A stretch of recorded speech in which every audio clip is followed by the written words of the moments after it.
Hello दोस्तों, अस्सलामु अलैकुम वरहमतुल्लाह। आज मैं आपको सीटेट प्रीवियस ईयर उर्दू का पैसेज और पेडागोजी दोनों हल कराऊंगा। आज जो पेपर मैं आपको हल कराऊंगा वह सीटेट दिसंबर 2019 का पेपर फर्स्ट है। आज का पेपर कोड ए है।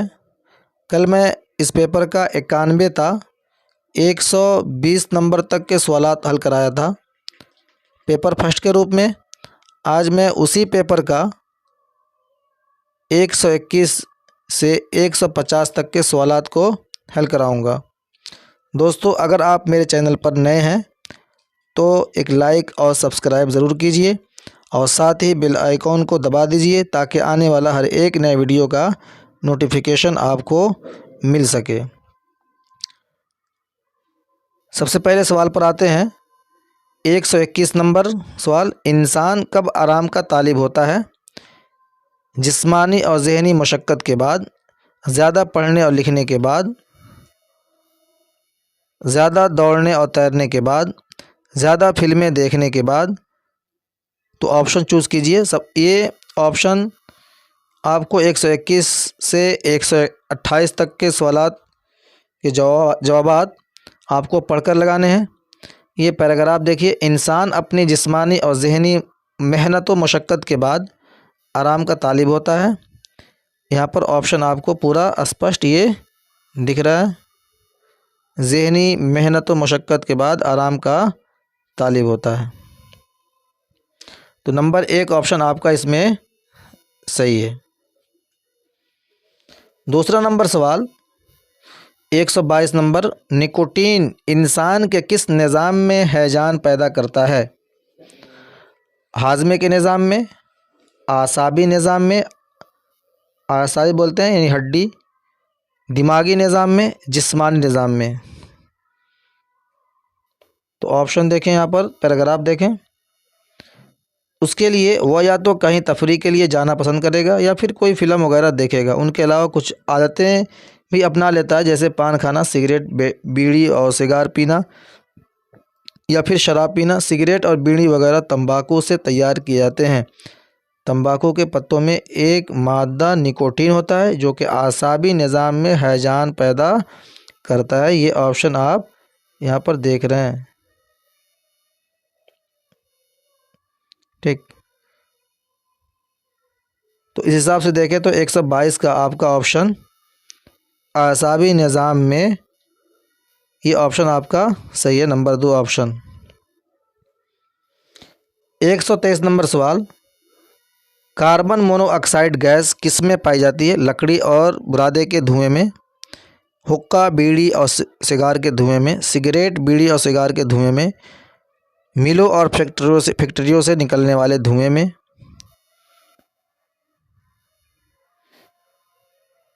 कार्बन मोनोऑक्साइड किस में पाई जाती है ये देखना है हमको। तो यहाँ पर देखें, सिगरेट, बीड़ी और सिगार के धुएं में निकोटीन के अलावा कार्बन मोनोऑक्साइड गैस भी पाई जाती है।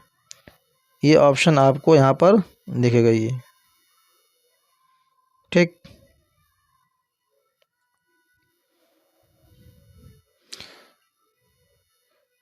सिगरेट, बीड़ी और सिगार के धुएं में कार्बन मोनोऑक्साइड पाई जाती है। तो नंबर 3 ऑप्शन आपका सही हो जाएगा।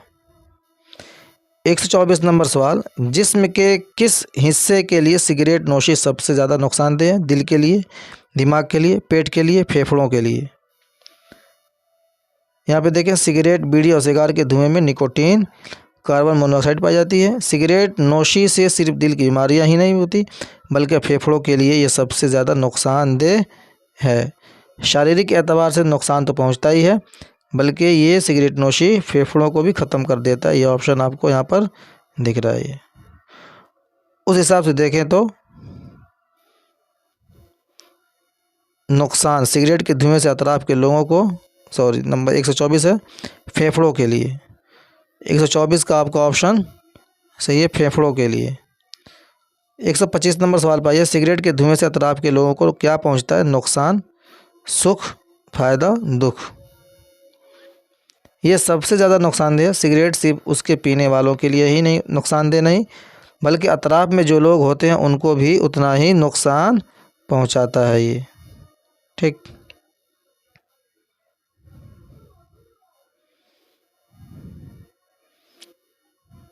तो नंबर 1 ऑप्शन आपका इसमें सही है। 126 नंबर सवाल, नुकसान की जमा है मुफीद, नुकसानात, नुकसानातें, नुक्स। नंबर 2 ऑप्शन इसका सही है। 127 नंबर सवाल, ख़ास का मुतज़ाद है आम, अहम, ज़रूरी, खुसूसी। मुतज़ाद यानी उल्टा, ख़ास यानी आम। ख़ास लोग हैं, आम लोग, ये कहा जाता है। तो नंबर 1 ऑप्शन आपका सही है। 128 नंबर सवाल, सिगरेट और बीड़ी किससे तैयार किए जाते हैं? पान के पत्तों से, रंडी के पत्तों से, तंबाकू के पत्तों से, पीपल के पत्तों से। तो यहाँ पे देखिए, पान खाना, सिगरेट, बीड़ी और सिगार पीना या फिर शराब पीना, सिगरेट और बीड़ी वगैरह तंबाकू से तैयार किए जाते हैं। तंबाकू से तैयार किए जाते हैं, ये ऑप्शन आपको दिख रहा है ये। तो नंबर 3 ऑप्शन आपका यहाँ पर सही हो जाएगा, तीसरा, तंबाकू के पत्तों से तैयार किए जाते हैं। अगला पैराग्राफ देखना है, हिदायत। नीचे दी हुई इबारत को पढ़िए और दिए गए मुतबादिल में से किसी एक मुनासिब तरीन मुतबादिल का इंतखाब कीजिए। 129 से 135 तक के सवालात का जवाबात इस पैराग्राफ को पढ़कर लगाना है आपको। मौलाना अबुल कलाम आज़ाद हमारे मुल्क के उन रहनुमाओं में से हैं जिन पर हिंदुस्तान हमेशा नाज करेगा। वो बचपन से ही बहुत ज़हीन थे, उनका हाफिज़ा भी गज़ब था। सबसे पहले सवाल देखें, उन्होंने किस उम्र में लिसानो सिद्क पर्चा तैयार किया? ये सवाल 20 बरस की उम्र में, 16 बरस की उम्र में, 15 बरस की उम्र में, 14 बरस की उम्र में। उनका हाफिज़ा भी गज़ब था। जो किताब एक बार नज़र से गुजर गई, जो शेर एक बार कान में पड़ गया, वह उम्र भर के लिए याद हो गया। लिखते, तकरीर करते या बातें करते वक्त वह बड़ी आसानी से किताबों के हवाले देते थे। मौलाना आज़ाद ने सिर्फ 15 बरस की उम्र में लिसानो सिद्क का नामी पर्चा जारी किया। कितने साल की उम्र में? 15 बरस की उम्र में लिसानो सिद्क, ये किताब का नाम है। ये दीगर एग्ज़ाम में भी ये किताब का नाम पूछ लेता है कि इसका मुसन्निफ़ कौन है, इसको याद रखेंगे। लिसानो सिद्क का जो पर्चा जो जारी किया, उनका मुसन्निफ़, उसको जारी करने वाला मौलाना अबुल कलाम आज़ाद थे। तो ये ऑप्शन आपको यहाँ पर दिख रहा है, ये 15 बरस की उम्र में। तो तीसरा ऑप्शन आपका इसमें सही है। 130 नंबर सवाल, वह किताबों के हवाले कब देते थे? लिखते, तकरीर करते और बातें करते वक्त, तकरीर करते वक्त, लिखते और तकरीर करते वक्त, गुफ्तगू करते वक्त और लिखते वक्त। यहाँ पर पूरा स्पष्ट, पूरे वाज़ेह तरीके से आपको ऑप्शन यहाँ पर दिख रहा है, ये लिखते, तकरीर करते, बातें करते वक्त, लिखते, तकरीर करते और बातें करते वक्त। इस हिसाब से आपका नंबर 1 ऑप्शन सही है। 131 नंबर सवाल, मौलाना अबुल कलाम आज़ाद के मज़ामीन अखबार में पढ़ते वक्त सब क्या समझते थे? लिखने वाला कोई दानिश्वर है, लिखने वाला कोई आलिम फाजिल है, लिखने वाला कोई बुज़ुर्ग आलिम है, लिखने वाला कोई जयीद आलिम है। जयीद यानी माहिर।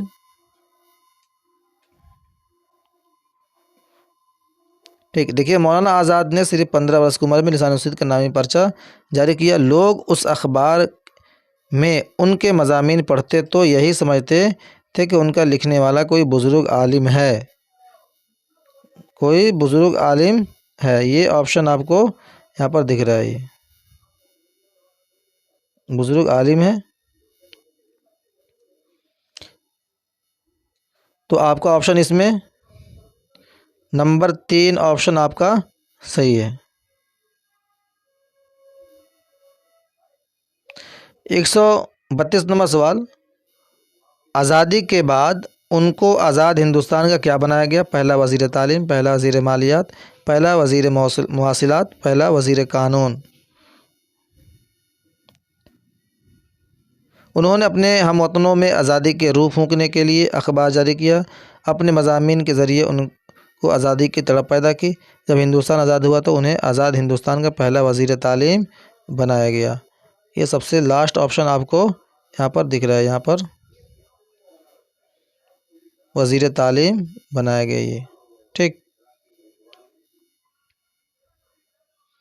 तो नंबर 1 ऑप्शन आपका इसमें सही है। मज़मून की जमा मज़ामीन, मज़ामीनों, मौज़ूआत, मज़ानातों। ऑप्शन चूज़ कीजिए। मज़मून की जमा है मज़ामीन, नंबर 1 ऑप्शन सही है। 134 नंबर सवाल, आज़ादी का मुतज़ाद है क़ैद, ग़ुलामी, रिहाई, मुक़य्यद।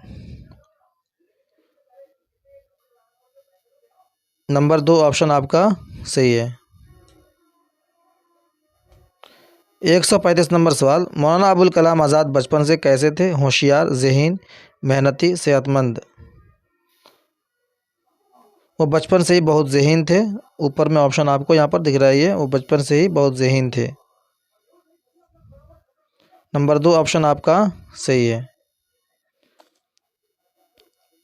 अब आइए पेडागोजी के सवालात पर। हिदायत, नीचे दिए हुए सवालों को पढ़िए और दिए गए मुतबादिल में से किसी एक मुनासिब तरीन मुतबादिल का इंतखाब कीजिए।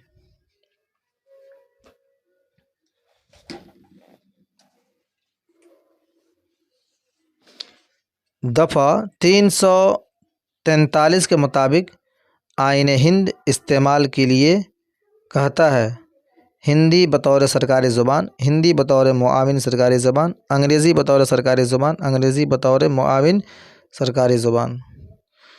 136 का ऑप्शन चूज़ कीजिए। 136 का नंबर ऑप्शन आपका 4 नंबर सही है। 137 नंबर सवाल, दर्ज झैल में से कौन क्लासिकी ज़ुबान के पैमाने में शामिल नहीं है? 137 का ऑप्शन चूज़ कीजिए। ज़ुबान की 1500 से 2000 साल पुरानी तारीख़, तहरीरी मवाद हो, उस ज़ुबान में कुछ कदीम अदब रज़मिये कलमबद्ध किए गए हों, ज़ुबान का ताल्लुक़ शेड्यूल्ड ज़ुबानों से न हो, ज़ुबान की अपनी तारीख़ी रवायत हो और दूसरी ज़ुबानों से मुस्तआर न हो। ये सब ऑप्शन सही है। इसमें 137 का तीसरा नंबर ऑप्शन आपका सही है। 138 नंबर सवाल,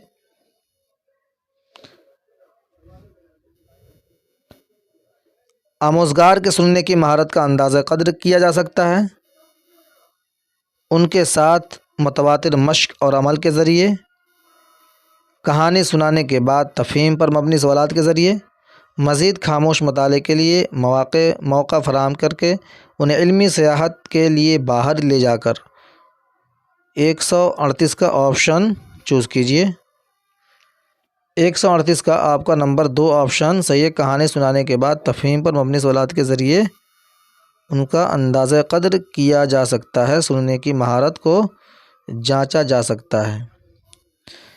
139 नंबर सवाल, पढ़ने के इब्तिदाई मरहले में उस्ताद को तवज्जो देनी चाहिए हुरूफ़ तहज्जी याद करने पर, पढ़ने में रवानी पर, हुरूफ़ आवाज़ के मुताबिक फ़रोग़ देने पर, पढ़ने में दुरुस्तगी पर। 139 का ऑप्शन आपका पढ़ने के इब्तिदाई मरहले पूछ रहा है, इब्तिदाई मरहले में उस्ताद को तवज्जो देनी चाहिए हुरूफ़ तहज्जी याद करने पर। इस ऑप्शन को ध्यान रखना है कि कब कौन से स्टेजेस पर बात कर रहा है बच्चों को। नंबर 1 ऑप्शन आपका सही है। 140 नंबर सवाल, सुनना और पढ़ना है अख़ज़ी महारतें, इन भाषा अर्जन की जो स्किल है उसमें है ये, या इजहारी महारतें, या बच्चे कुछ बोलते हैं, दिलचस्प महारतें, गौर व फिक्र की महारतें। सुनना और पढ़ना, ऑप्शन चूज़ कीजिए। नंबर 1 ऑप्शन आपका सही है। तख्लीक कार बच्चों की ज़रूरत के मुताबिक उस्ताद किसके ज़रिए अपने रद्द अमल का इजहार कर सकते हैं? नंबर 1 ऑप्शन, बच्चों की कवायदी गलतियों के बारे में तफसीली फ़ीडबैक फराहम करके, उनके कामों की तारीफ़ और उनके कामों का हवाला देते हुए, उन पर खुसूसी तबसरा करके, गलतियों का नज़रअंदाज करने के लिए कहकर, पूरी क्लास के सामने बेहतर तहरीर के लिए ग्रेडिंग देकर। 141 का आपका ऑप्शन नंबर 2 ऑप्शन सही है।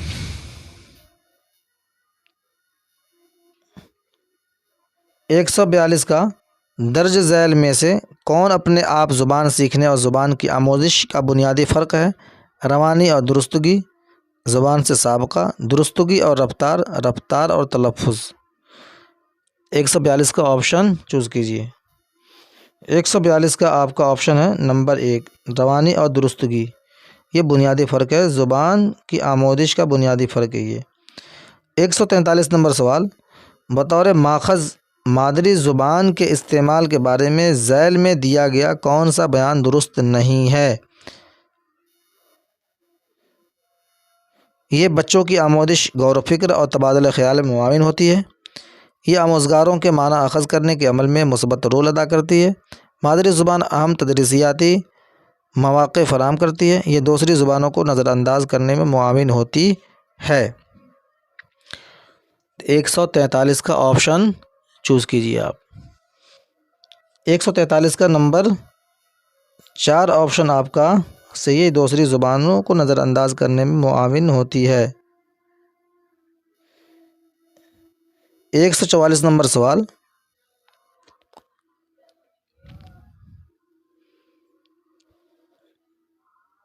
एक सौ चौवालीस, इब्तदाई सतह पर बच्चे की ज़ुबान को फ़रोग़ देने में सबसे अहम क्या है? क़वाइद का इल्म, ज़ुबान के लिए मुनासिब माहौल, ज़ुबान की दरसी किताब, बच्चों का अंदाज़ा क़द्र। 144 का ऑप्शन चूज़ कीजिए। ज़ुबान के लिए मुनासिब माहौल बच्चों के लिए सबसे मुनासिब है। 145 नंबर सवाल, पोर्टफोलियो किसकी मिसाल है? अज़ खुद अंदाज़े क़द्र। नंबर 2 ऑप्शन, उस्ताद के ज़रिए अंदाज़े क़द्र, अज़ खुद और उस्ताद दोनों के ज़रिए अंदाज़े क़द्र, रियासती बोर्ड के ज़रिए अंदाज़े क़द्र। 145 का नंबर 2 ऑप्शन, उस्ताद के ज़रिए अंदाज़े क़द्र। यानी पोर्टफोलियो में बच्चों के रिकॉर्ड रखा जाता है, ना कि टीचर का रिकॉर्ड रखा जाता है, और टीचर बच्चों के रिकॉर्ड उसके गार्जियन को सौंपेगा, उसको बताएगा। 146 नंबर सवाल, लफ्ज़ों पर मबनी मुअम्मा किसके इजाफे में मुआविन होता है? सुनने की महारत, लिखने की महारत, लफ्ज़ियात, अदबी मानी।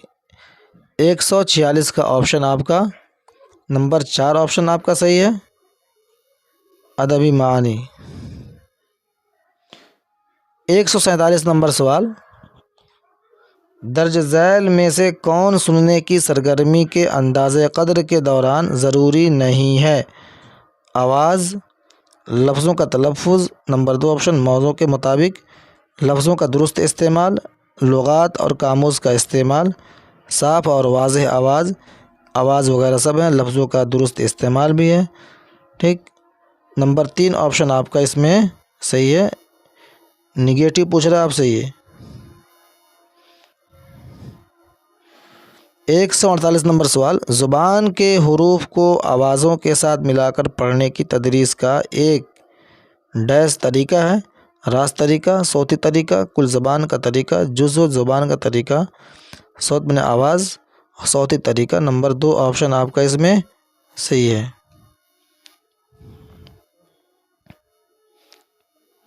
149 नंबर सवाल, दरसी किताब से परे जाने का मतलब है, यानी उससे अलग हटने का मतलब है दरसी किताब के अलावा इजाफी यानी एक्स्ट्रा तदरीसी मवाद फराहम करना, कंटेंट देना, दरसी किताब को नज़रअंदाज करना, उससे परे जाना, मालूमात को दरसी किताब पर मरकूज़ होना, दरसी किताब से परे जाकर बच्चों को मज़ीद गिरां बार ना करना।